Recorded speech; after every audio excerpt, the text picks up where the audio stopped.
श्री मानस कुमार पंडा गणिजांग सेवा समवाय समिति संपादक अटे।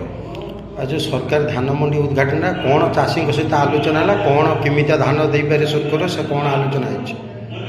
विगत वर्ष मान भली आज गणिजांग सेवा समवाय समिति परिसर ठारे सरकारी धान मंडीर शुभ उद्घाटन बहुत भल श्रृंखलित भाव हो जाए।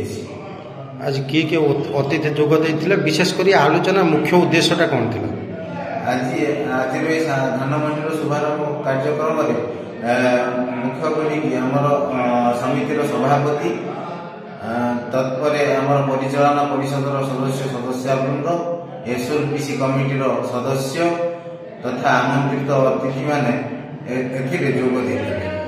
आ कौन एथर सरकार रेट कौड़ा रही केमी चाषी सुरक्षर दे पारे ए विषय माने कौन गुरुत्व दिहला सभा?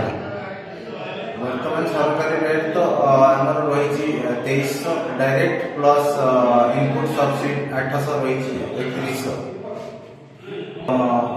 3100 चाषी मैंने पाइबे फास्ट 2300 पाइबे तापर इनपुट सब्सिडी 800 पाइबे किंतु सरकार